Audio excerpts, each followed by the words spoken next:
네, 오늘 성경 말씀은 다니엘 11장 20절로 36절 한 절씩 교독하겠습니다. 이사야, 예레미야, 에스겔, 다니엘 11장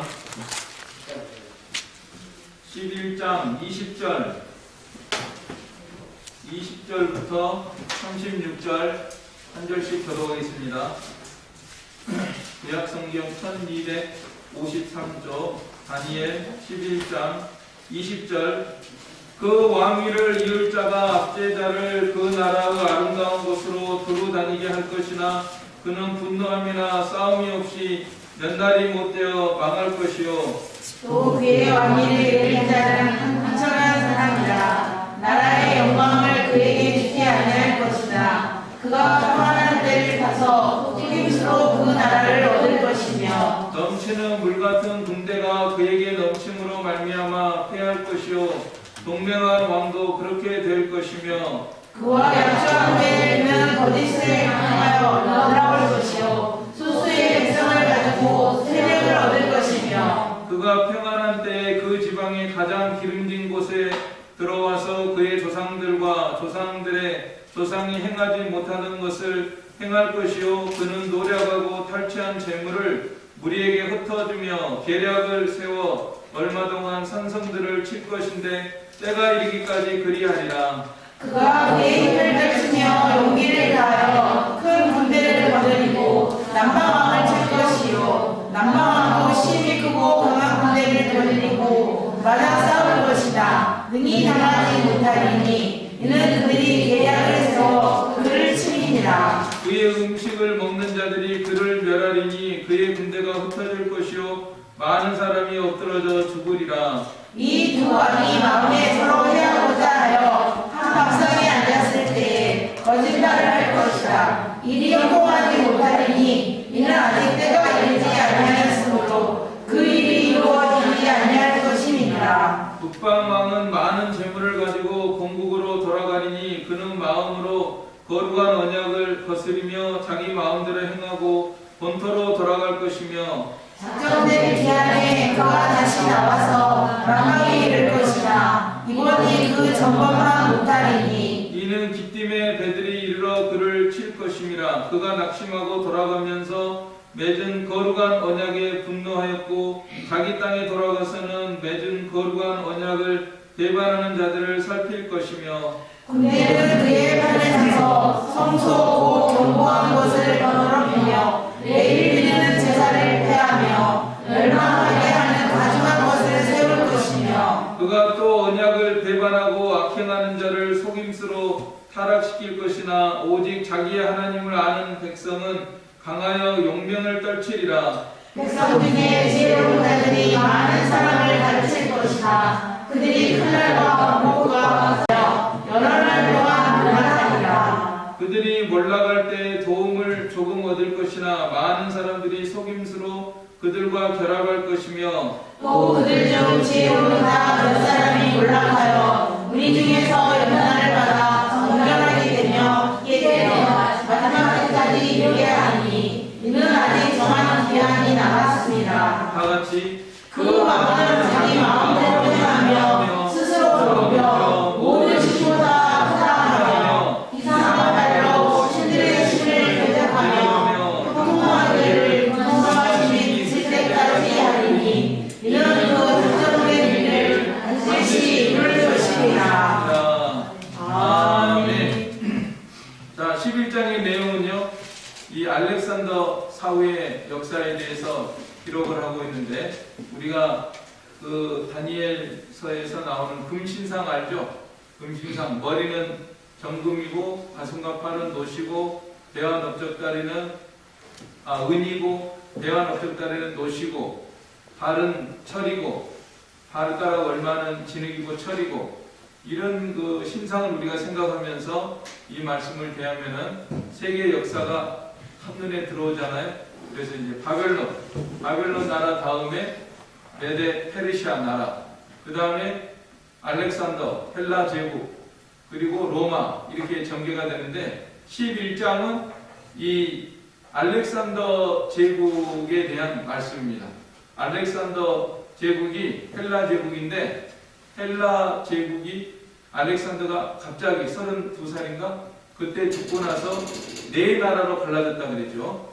넷으로 네 뿔, 성경에 보면 네 뿔이 나오는데 네 뿔로 갈라졌습니다. 그래서 마케도니아 지역을 통치하는 사람, 또 터키 지역을 통치하는 사람, 그리고 특별히 중요한 것이 예루살렘, 이스라엘을 중심으로 해서 북쪽 시리아 저쪽 옛날 바벨론 지역을 다스리는 나라는 그 셀류커스 왕조라고 합니다. 셀류커스 왕조. 그리고 이집트 지역을 다스리는 나라, 이스라엘 중심으로 해서 남부를 다스리는 지역은 톨레미 왕조라고 합니다.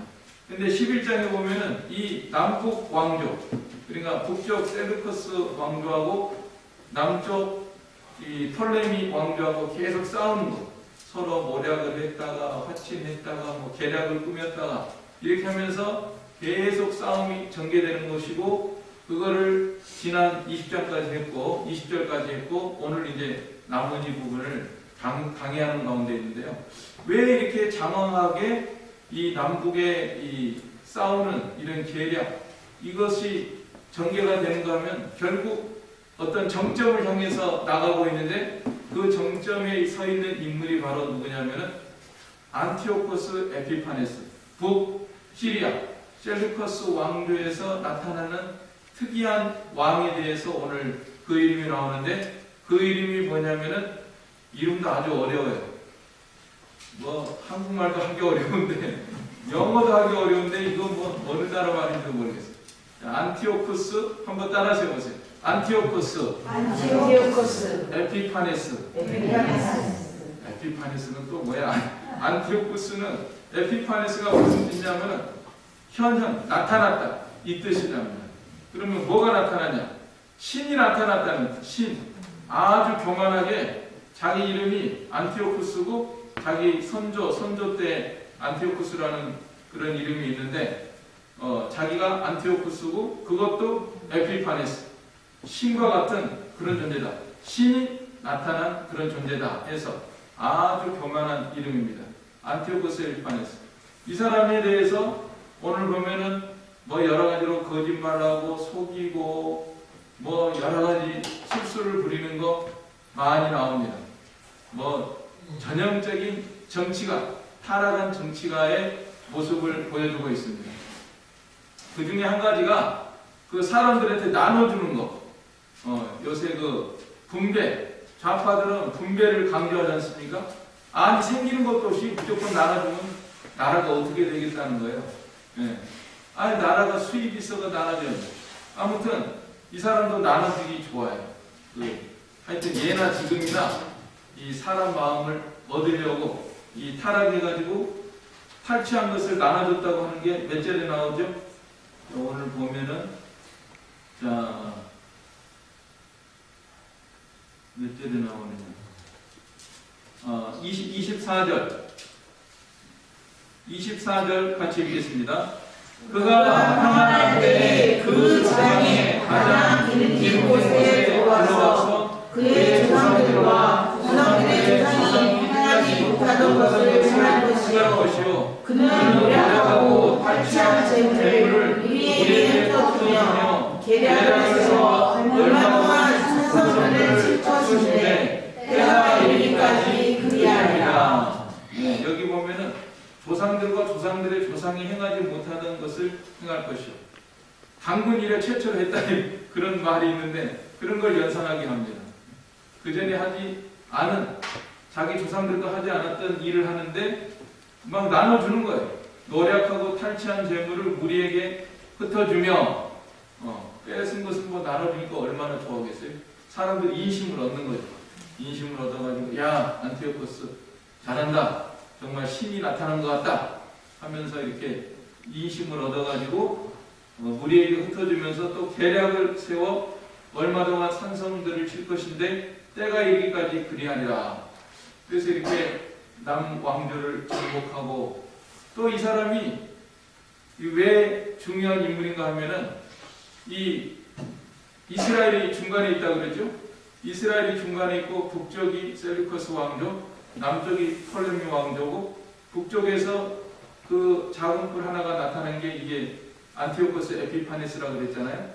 근데 이 사람이 무슨 일을 하냐면은 이 예루살렘을 적대시합니다.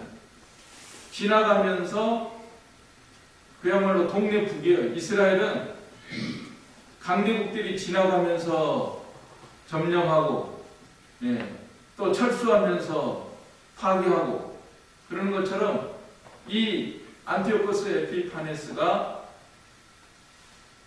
애국으로 치려고 내려가면서 이스라엘을 치고, 또 자기 뜻을 이루지 못하고 올라가면서 또 이스라엘을 치고 이러는 사람이에요. 그러니까 이 적 그리스도의 모형입니다. 이스라엘 백성들을 성도들의 모형이라고 하면은 성도들을 도와주거나 보호하거나 그런 사람이 아니에요. 오늘 말씀을 보면은 이 성도들을 다 이렇게 거룩한 언약을 폐기하고, 이스라엘이 성전에서 이 제사 드리는 이런 제도에 대해서 다 그걸 파괴하고 멸망시키는 그런 일을 하는 사람이 바로 이 안티오코스 에피파네스입니다. 오늘 몇 절에 나가냐면 여기 31절에 30절로 31절 같이 읽겠습니다. 이는 팀의 배를 이르러 그를 칠 것이니라. 그가 낙심하고 돌아가면서 맺은 거룩한 언약에 분노하였고 자기 땅에 돌아가서는 맺은 거룩한 언약을 배반하는 자들을 살필 것이며, 군대는 그의 편에 서서 성소 없고 견고한 것을 더럽히며 매일 드리는 제사를 피하며 멸망하게 하는 가증한 것을 세울 것이며. 자, 애굽을 치려고 왔다가 자기 뜻을 못 이루고 돌아간단 말이에요. 이 기띠메 배라고 하는 것은 로마의 배대를 가리킵니다. 로마가 이 셀루커스 세력이 커지는 것을 경계해가지고 이렇게 쳐들어오니까 뜻을 못 이뤘어요. 그러면서 낙심하고 돌아가면서 이 거룩한 언약에 분노한다. 이스라엘의 하나님 섬기는 여기에 대해서 좋아하는 게 아니라 분노하고 자기 땅에 돌아가서는 거룩한 언약을 배반하는 자들을 살필 것입니다. 그 언약을 배반하는 사람들 편에 서가지고 이 이스라엘을 공격합니다. 그래서 드디어 31절에 보면은 군대는 그의 편에 서서 성소 곧 견고한 것을 더럽히며 매일 드리는 제사를 폐하며 멸망하게 하는 가증한 것을 세울 것이며. 이 안티오코스 에피파네스가 성전에 대해서 아주 모독하고 이스라엘 백성들을 많이 죽였어요. 많이 죽이고 성전을 모독하고 제우스 신상을 세워놓고 거기에다가 제사 드리고 돼지피로 제사 드리게 하고 이렇게 아주 모독적인 이런 일을 한 사람이 안티오코스 에피파네스입니다. 그래서 이 안티오코스 에피파네스는 바로 왜 중요하느냐 하면은 이 사람이 바로 말세에 나타날 적 그리스도의 모형으로서 역할하기 때문에 이 인물이 아주 중요한 인물입니다. 그래서 하나님께서 이 사람이 말세에 나타날 적 그리스도를 예표하는 인물이기 때문에 이렇게 긴 이 남북 왕조의 역사를 통해서 드디어 안티오코스 에피파네스가 나타나는 그 시점까지 이렇게 기록을 하신 것입니다. 그리고 이 사람이 무슨 일을 하느냐? 다 이게 좋지 않은 일을 하고 하나님의 백성들을 대적하고 죽이고 성전을 모독하고 자기 교만해가지고 자기를 하나님이라고 에피파네스 하나님이 나타난 존재다 하고 이렇게 하고, 그래서 여러 면에서 이 말세에 나타날 이 적 그리스도를 상징하는 인물이죠. 그런데 사실은 이 세상의 통치자들을 보면은 뭐 좋은 사람이 별로 없어요. 진짜 믿음이 있고 뭐 하나님 편에 서서 잘 다스리는 사람은 별로 없습니다. 대부분 보면은 마귀의 종이 돼가지고 정말 성경에 보면은 이 마귀가 공중의 권세를 잡아가지고 사람들을 이렇게 통치자. 우리의 씨름은 혈과 육에 있는 것이 아니라 하늘에 있는 악의 영들에 대한 싸움이라고 그랬잖아요. 그것처럼 정사와 권세와 이 어두움의 세상 주관자들이다. 이런 것처럼 정말 이 세상 주관자들 속에서 악한 영이 역사해가지고 이렇게 악한 이런 역사를 이루는 가운데인데, 이제 말세가 되면은 우리가 이제 이 말씀을 통해서 말세를 생각을 해야 됩니다. 우리가 지금 말세 치마에 살고 있는데, 말세에 이제 적 그리스도, 안티오코스 에피파네스 같은 그런 존재가 나타나가지고 우리 성도들을 이제 핍박하고 억압하고 죽이고 여러 가지 그 악한 일을 하게 될 것을 예언하는 말씀이에요. 이 예언은 사실 역사적으로 이루어졌습니다. 다니엘 시대에 다니엘에게 하나님께서 예언한 말씀이 역사적으로 몇백 년 후에 이루어졌는데, 이제 말세에도 말세에도 적 그리스도가 나타난다고 하지 않았습니까? 그래서 이 세상 통치가 점점 이제 악해지고 어지러워지는 그런 가운데 있습니다. 지금 우리가 그런 것을 바라보면서 이 세상을 살아야 됩니다. 세상이 지금 굉장히 어두워지고 악해지고 정말 거짓이 판을 치고 이런 가운데 우리가 살아가고 있습니다. 거기다가 이제 AI, 이런 이제 로봇, 컴퓨터가 엄청난 속도로 발달해가지고 양자 컴퓨터 시대가 온다는데, 어마어마한 이런 이제 정보와 또 데이터와 이런 것을 가지고 이제 사람들을 전부 통제할 수 있어요. 한 사람이 전 인류를 통치할 수 있는 그런 시스템으로 점점 나아가고 있습니다. 만약에 악한 사람이 최고의 기술과 정보와 모든 것을 가지고 있다고 하면은 이제 전 인류가 그 사람 손에 빠져가지고 이제 지배를 받을 수밖에 없는 그러한 형국으로 지금 점점 세상이 나아가고 있습니다. 다시 말해서 적 그리스도의 등장의 시점이 점점 다가오는 그런 가운데 있습니다. 그래서 우리가 이런 말씀을 대하면서 이제 앞으로 적 그리스도가 대두가 된다, 나타난다. 그러면 우리는 어떻게 살아야 되느냐 하는 것을 이 시간에 우리가 하나님의 말씀을 통해서 하나님 앞에서 우리 자신을 점검하고 또 살피고 나가야 됩니다. 또 코로나 같은 것도 그래요.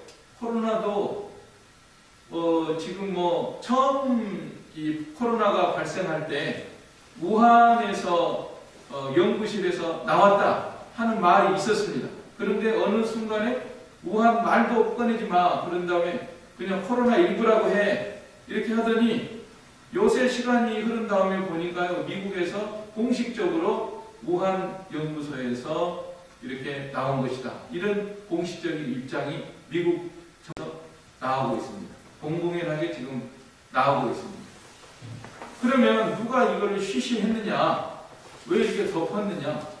그 다음에 또 미국에서는 이 코로나19의 변종 같은 거를 일부러 이 제약회사 이런 데서 만들어가지고 그거를 그런 정황들이 막 이렇게 나타나고 있어요. 걸렸어요.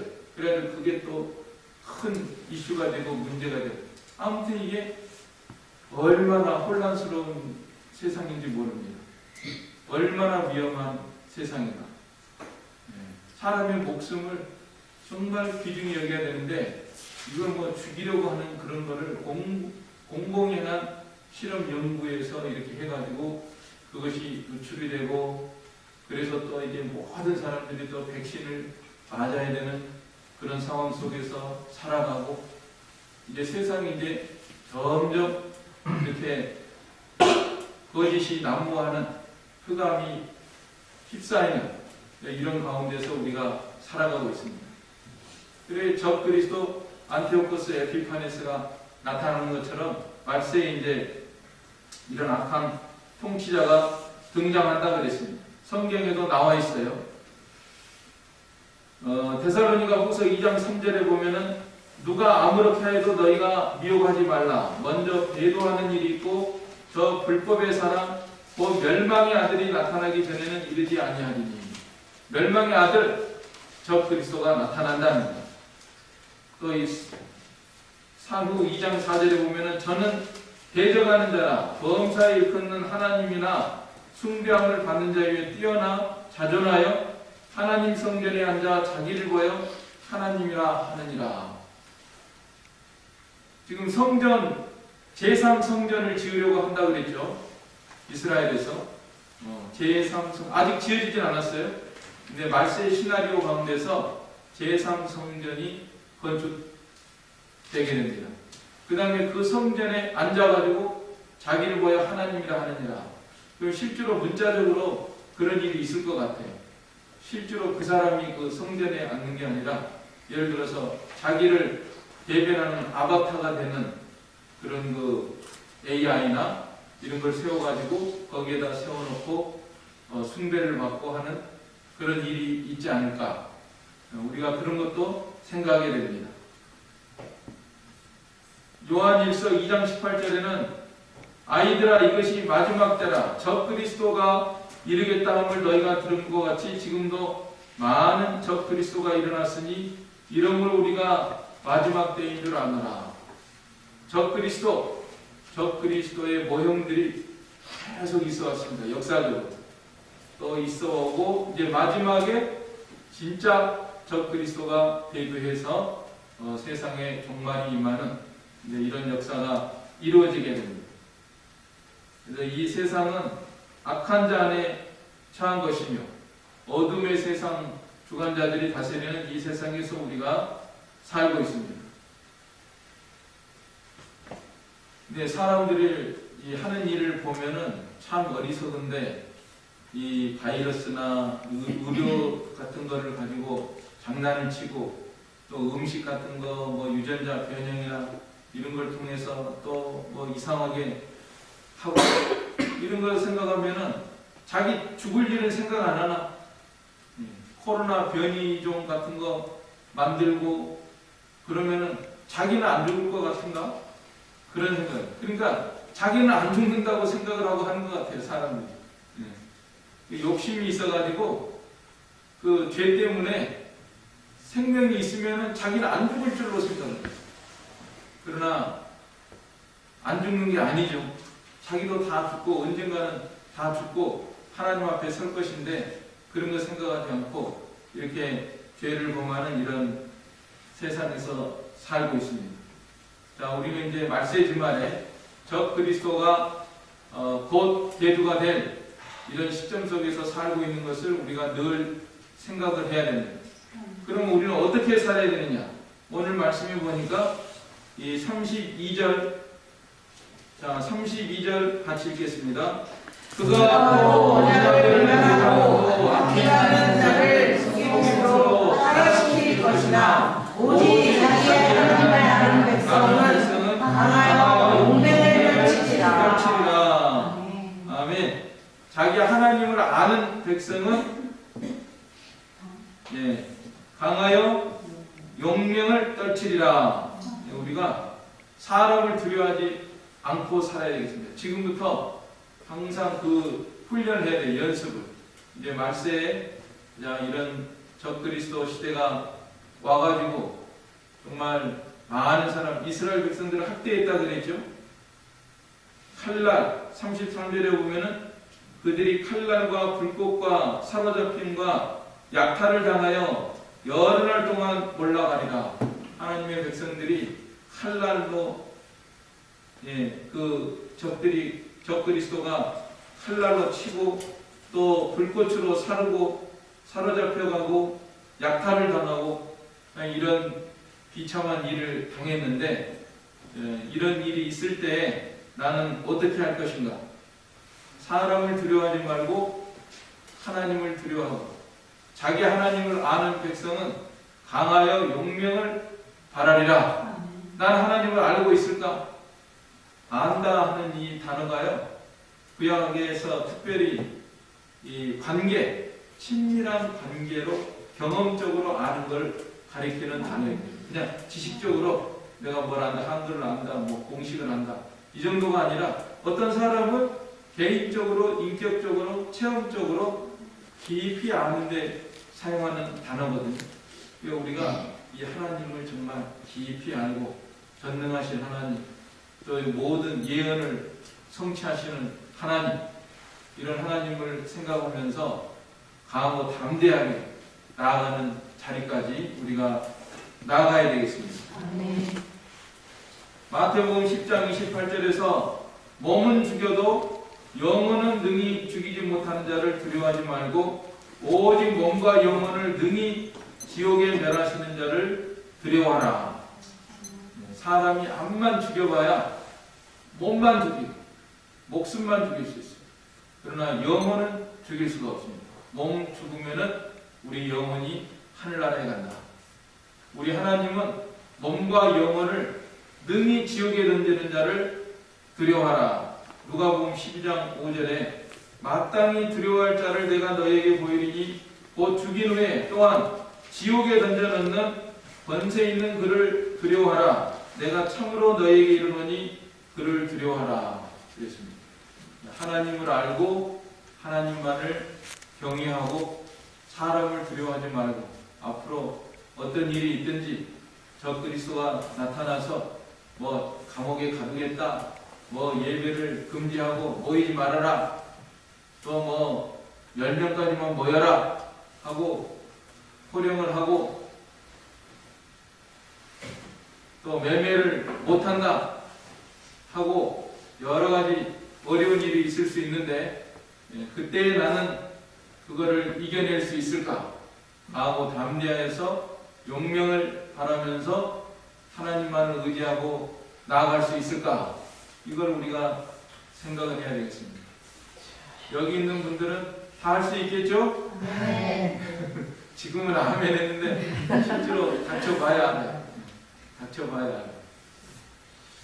자, 이게 문제입니다. 강하고 용맹스럽게 나가도록 해야 되겠습니다. 그 다음에 또 우리 성도들은요, 이 연단이 되고 정격이 되고 희게 된다. 35절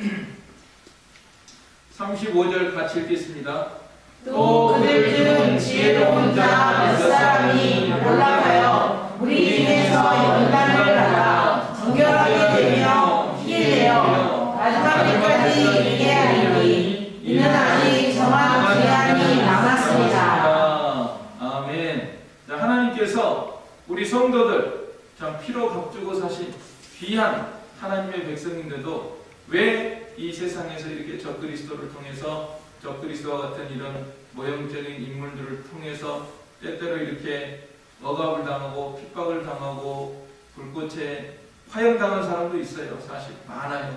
화형당하고 감옥에 갇히고 매를 맞고 이런 어려운 일을 당하느냐? 이것은 하나님께서 우리를 연단을 시키시는 것이다. 연단을 받아 정결하게 되며 희게 되어 마지막 때까지 이르게 하리니. 그래서 하나님은 이런 시련과 환난을 통해서 우리 성도들을 연단시키는 것입니다. 우리가 삶 속에서도 마찬가지예요. 우리 삶 속에서 여러 가지 어려움과 시련이 있을 때, 질병과 고난이 있을 때, 나는 왜 하나님을 섬기는데 왜 이런 어려움이 있는가? 이런 생각이 들 때는 하나님이 나를 연단시키시는구나. 이걸 늘 생각을 해야 됩니다. 정금같이 귀하게 쓰시려고, 하늘나라의 보배로 삼으시려고.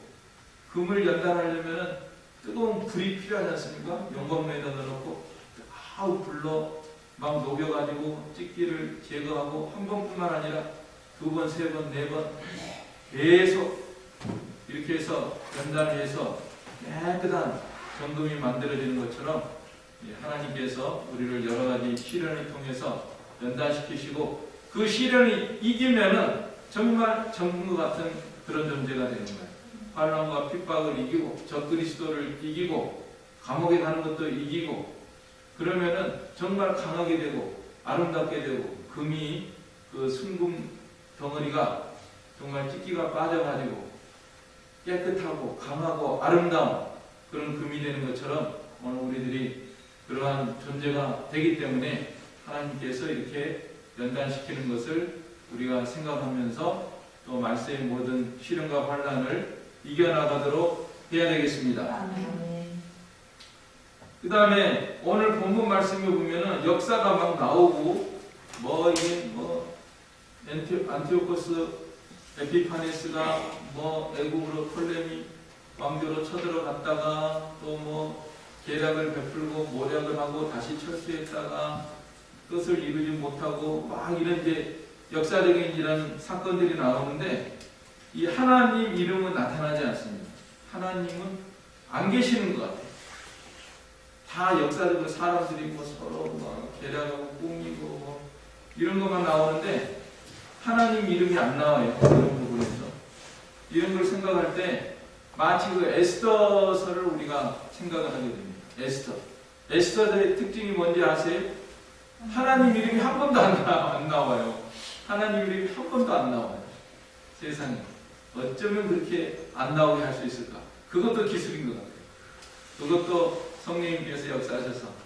그렇죠. 사실 우리가 살아가는데 하나님은 눈에 보이지 않잖아요. 우리 육신의 눈에는 보이지 않습니다.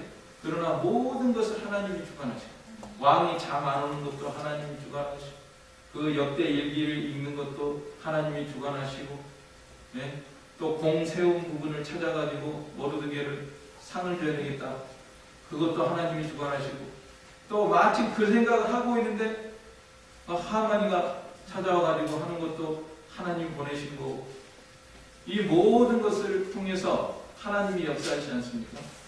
그와 같이 오늘 우리 하나님은 눈에 보이시지 않지만은 모든 것을 주관하시는 모든 역사를 주관하고 계시는 우리 하나님이십니다. 그리고 오늘 말씀에 보면은 하나님이 모든 것을 작정하신다고 하는 말씀이 여러 군데 나옵니다. 자, 27절에 보면은 27절 다시 읽겠습니다. 같이. 이 두 왕이 마음에 서로 해하고자 하여 한 밥상에 앉았을 때 거짓말을 할 것이라. 일이 통하지 못하리니 이는 아직 때가 이르지 아니하였으므로 그 일이 이루어지지 아니할 것입니다. 자, 두 왕이 안티오코스 에피파네스하고 전부 톨레미 왕조의 왕하고 무슨 친척 관계래요. 사실 둘이 삼촌 조카 사이인가 그 정도 되는 그런 관계인데 둘이 전쟁하다가 또 이제 밥상에 앉아가지고 서로 거짓말을 하면서 서로 해하려고 하는 이런 마음을 가지고 욕심을 가지고 이런 회담을 하는데 김정은하고 트럼프하고 만난 그런 사건이 연상이 됩니다. 둘이 막 서로 막 잡아당기는 경향이 있대요. 트럼프도 자기 쪽으로 따른 무슨 생각을 하고 했을까? 그러다 화포가 나긴 났지만 아무튼 세상 정치라는 게 그렇죠. 이 하나님 없는 사람들이 모여가지고 회담을 하고 그런데 이게 다 하나님의 때가 이루어지지 아니할 것입니다. 모든 것이 하나님이 때를 주관하십니다. 암만 사람들이 한다고 하지만은 모든 것은 하나님이 때를 주관하시는 것이다. 또 29절에도 있어요. 29절에도 작정된 기한에 그가 다시 나와서 남방에 이를 것이나 이번이 그 전법만 못하느니 하나님이 작정하시다. 모든 때와 기한을 작정하시는 우리 하나님이십니다. 또 35절에도 하반절에 연단을 받아 정결하게 되면 희게 되어 마지막 때까지 이르게 하리니 이는 아직 정한 기한이 남았습니다. 정한 기한. 하나님이 모든 때를 정하신다.